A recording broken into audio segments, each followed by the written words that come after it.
नागपूर शहरात व्यसनापूर्तीसाठी गुन्हेगारी करणाऱ्या एका टोळीचा पाचपावली पोलिसांनी कसा पर्दाफाश केला। गुन्हेगारीचा आलेख वाढत असताना पाचपावली पोलिसांनी एका मोठ्या गुन्हेगारी टोळीला जेरबंद करून एक महत्त्वपूर्ण यश मिळवले आहे।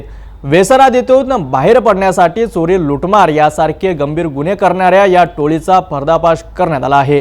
पोलीस स्टेशन पाचपावलीच्या हद्दीमध्ये 12/6/25 रोजी रात्री साधारण एक इसम आहे, ते जे राहणार उत्तर प्रदेश येथे आहेत, तुफानी कृपाशंकर शुक्ला हे आपले नातेवाईकांना भेटण्यासाठी नागपूर येथे आले असता रात्र झाल्यामुळे जेवणाच्या शोधामध्ये होते।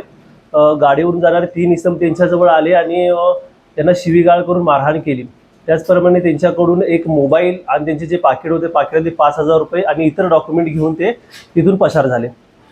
त्यानंतर आमचे डीबी पथक रात्री गस्तीवर असताना त्यांनी त्यांचा शोध घेऊन 3 आरोपी सदर 2 व्हीलरमध्ये होते, त्यांना ताब्यात घेऊन त्यांची चौकशी करण्यात आली। पकडण्यात आलेले आरोपी हे 3 आरोपी आहेत, त्यापैकी 2 आरोपी हे पाचपावली हद्दीतीलच राहणार आहेत आणि एक आरोपी त्यांचा मित्र आहे, तो यशोधराच्या हद्दीमध्ये राहणार आहे। आरोपी आहे राकेश उर्फ खाट्या नरेश झोडापे, हा बारसीनगर पाचपावली येथे राहणार आहे। त्याचप्रमाणे त्याचा जो मित्र आहे पियुष उर्फ दादू प्रकाश साळवे, तो पण बारसीनगर पाचपावली येथे राहणार आहे। आणि त्यांच्यासोबत जो तिसरा मित्र होता त्यांचा, तो गणेश उर्फ गण्णा आनंद बुर्डे, हा यशोधराच्या हद्दीतील राहणार आहे। हे सदर आरोपी हे व्यसनासाठी पैसे आणि मोजमजा करण्यासाठीच इकडे तिकडे हिंडत असताना रात्री आमच्या डीबी पथकाने त्यांना ताब्यात घेऊन पुढची चौकशी केली। पकडलेले आरोपी हे रेकॉर्डवरचे होते, त्यांच्यावर पाचपावलीमध्ये आणि नागपूर सिटीमध्ये विविध पोलीस स्टेशनमध्ये विविध गुन्हे दाखल करण्यात आले होते। त्यांना चौकशीसाठी ताब्यात घेतले असता त्यांच्याकडून एक मोबाईल आणि पर्स जप्त करण्यात आली। त्यानंतर त्यांचा PCR मध्ये असताना आणखी गुन्ह्याची उकल होण्याच्या उद्देशाने त्यांची चौकशी केली असता पोलीस स्टेशन पाचपावली येथील यापूर्वी अपराधावर असलेले 3 गुन्हे जे 2 व्हीलर चोरीचे होते, ते 3 गुन्हे उघडकीस करण्यात आले।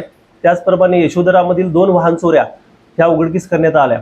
त्याचबरोबर गणेशपेठ हद्दीतून एक ई-रिक्षा चोरीला गेली होती, ई-रिक्षा सुद्धा उलगडा झालेला आहे। त्याचप्रमाणे हे आरोपीकडून ई-रिक्षाच्या बॅटऱ्या आणि हे वारंवार चोरी करताना आढळून आल्यामुळे त्यांना ताब्यात घेऊन साधारण 4,49,000 रुपयाचा मुद्देमाल त्यांच्याकडून जप्त करण्यात आला आहे। या कारवाईमागे माननीय वरिष्ठांचे सहकार्य घेऊन माननीय वरिष्ठ बाबूराव राऊत साहेब, तसेच प्रभारी पोलीस निरीक्षक राहुल वाडवे साहेब यांच्या मार्गदर्शनाखाली जी प्रकाश पवार यांची टीम आहे, पोलीस हवालदार प्रकाश पवार, त्याचप्रमाणे पोलीस हवालदार प्रकाश पखान, वासुदेव जयपूरकर, अंकुश राठोड, त्याचप्रमाणे नितीन लोखंडे, आशिष बावनकर आणि प्रीती थोरात यांच्या पथकाने ही कामगिरी केली आहे।